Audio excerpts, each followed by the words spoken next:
A man walked into an antiques show with an old Rolex he'd bought for about $345 in 1974. When the appraiser told him what it was worth, he dropped to the floor, between $500,000 and $700,000. And the strange thing is, the watch didn't look like much. It looked like a scuffed-up dive watch, the kind that gets shoved in a drawer. Maybe a drawer in your house, because the gap between a couple $100 and a life-changing number comes down to one detail nobody checks. This actually happened, and you can watch it. It was on the PBS show Antiques Roadshow, filmed out in North Dakota. The man was a US Air Force veteran, and he'd ordered that Rolex through the base exchange while he was stationed overseas in the 70s. The exact price is right there on the receipt he kept, $345.97. That was close to a full month's pay for him at the time. He bought it because he wanted something tough for scuba diving. Then he actually looked at it and thought, this is too nice to be dragging through salt water. So he put it in a safety deposit box, and he basically left it there for the next 40 years. Now, when the appraiser started explaining the value, notice what it had nothing to do with. It had nothing to do with the fact that the dial said Rolex. Plenty of old Rolexes are worth a few $1,000s, and that's the end of the story. What made this one different was exactly which Rolex it was. A Rolex Oyster Cosmograph Daytona, reference 6263, and this version had screw-down pushers, the little buttons on the side of the case that lock down. Almost nobody got that variant, which makes it rare, and rare is where the money lives. Then add the fact that he never wore it, and he still had the original box, the receipt, and the paperwork. That combination made his the best surviving example in the world. And I want you to really put yourself in that story for a second, because it's closer to home than it sounds. Imagine your grandfather passes, and among his things there's an old watch. It's a bit scratched, the strap is cracked, and it's not gold. It doesn't sparkle. It just looks like an old man's old watch.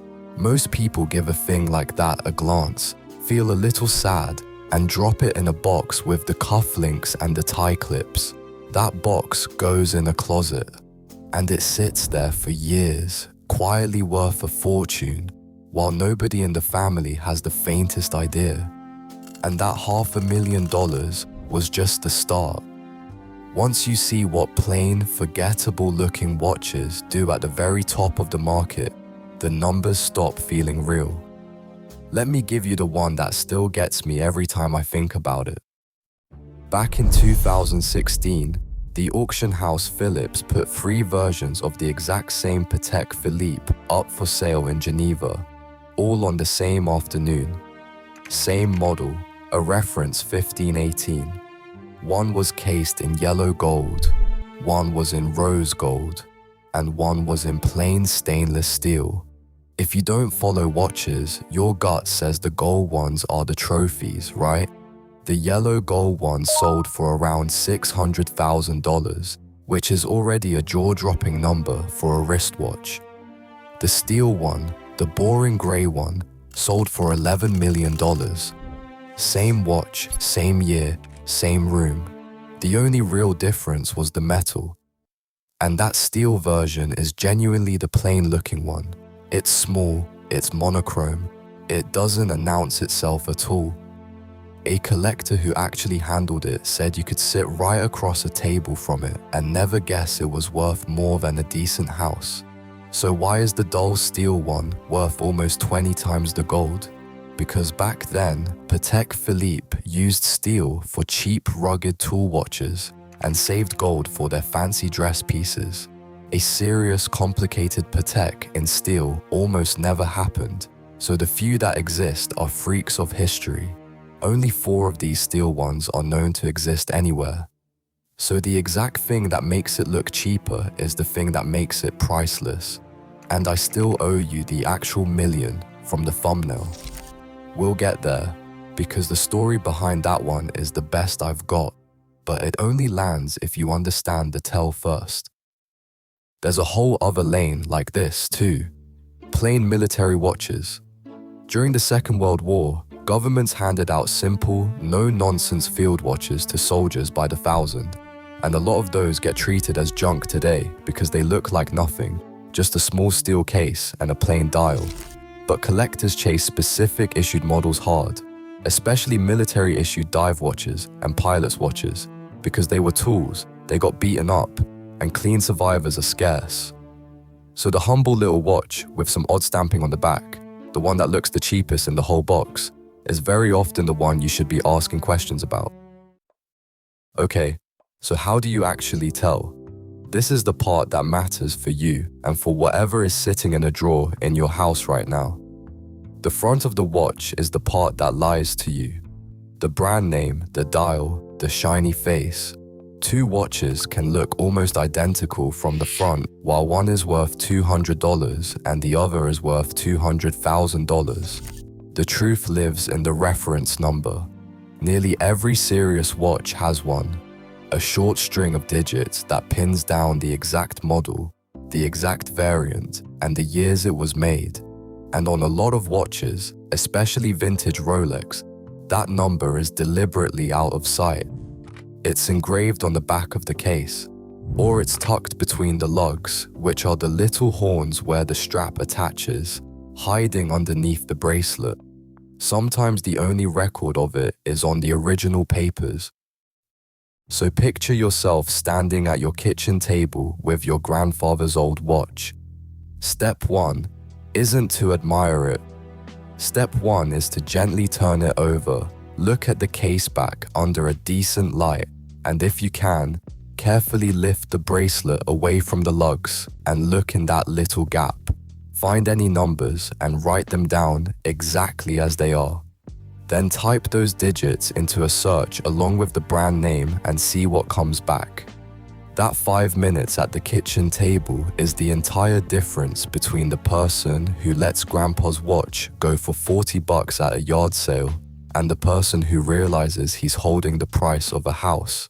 And if any of this is useful to you, take a second and subscribe, because I break down this kind of thing every week. The tells, the fakes, and the watches that are quietly worth a fortune. Okay, back to it, because there's a mistake that's actually more expensive than never checking at all. Now I've got to be straight with you here, because if I let you wander off thinking every old watch is a jackpot, I'd be lying to you, and you'd be right to be annoyed about it. The truth is, most of the watches people slide across the counter to me are worth a few $100s. Some are worth a couple thousand, and plenty are worth almost nothing beyond what they meant to the person who owned them. And look, that meaning is real. It counts for a lot. It's just not money. So this isn't me telling you you're secretly rich. It's me telling you how to spot the rare exception, so you don't bin it with everything else. And the exceptions tend to rhyme. Steel where you'd expect gold, like that Patek. Some kind of military marking on the back. A strange, plain, or unusually minimal dial. A model that clearly wasn't mass-produced. And more than anything, a watch that's been left completely alone and still has its box and its papers. And there's a reason I keep hammering on that box and those papers. In this world, proof is worth real money. A watch that can show exactly what it is and where it's been, with its original documents, can be worth several times the same watch with no history at all. That's why the receipt and the blank warranty card mattered so much for the Air Force guy. It wasn't sentiment. To a collector, that paper trail was part of the value, and sometimes it's a huge part of it. Which brings me to the thing that makes me wince, because I watch people do it again and again. Somebody finds an old watch, they get excited, and their very first instinct is to make it look nice. They polish the case up. They send a dial off to get refinished so it looks brand new. They pay to have the whole thing restored. and they quietly destroy most of the value in the process. Go right back to that Air Force veteran. A massive part of why his watch hit the top of the range is that he never messed with it. Unworn, original dial, original box, the receipt, even the blank warranty card. And the appraiser pointed out that the blank card by itself was worth a couple $1,000s to collectors. A polished case and a refinished dial can erase most of what a watch like that is worth, and there is no undo button. So if you think you might have something real, keep it simple. Don't polish it, don't clean it, don't get the dial redone, and don't hand it to a regular jeweler who isn't a vintage specialist. And don't sell it to the first person who makes an offer, because the first offer on a watch like this is almost never the real number. So, the million from the thumbnail. This is the one that ties the whole thing together. The actor Paul Newman had a Rolex Daytona that his wife gave him, with a little message engraved on the back, the words "Drive carefully, me." He wore it constantly for years. Then in the 1980s, he simply handed it to a young guy who was dating his daughter, and that guy hung onto it. And as it slowly dawned on everyone how much it was worth, he did the careful thing and put it away for safekeeping, out of sight. Sound familiar?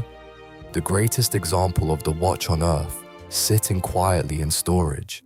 When it finally came up for auction at Phillips in 2017, the auction house's official estimate, their careful expert guess at what it might sell for, was $1 million. That's your million. And the watch blew straight past it. It sold for just under $18 million, the most anybody had ever paid for a wristwatch at that point. So look, I'm not telling you there's an $18 million Rolex in your sock drawer. I'm telling you that even the single most valuable watch on the planet spent years shoved in a drawer, out of sight, with the people around it never quite clocking what it really was. So go and look. Not the nice watch you already know is worth something. The plain one, the scuffed one, the dull little thing in the back of a drawer that belonged to your dad or your grandfather, the one you'd normally never think twice about. Turn it over, find the reference number on the caseback or under the bracelet, write it down, look it up, and whatever you do, leave the watch exactly as it is until you know what you've got. Because more often than not, it's the plain watch that turns out to be the one worth checking. And if you want to see the fakes and the Franken watches that fool people at exactly this stage, the ones stitched together from real and fake parts, that video is right here, and it will keep you out of the most common trap in this entire hobby.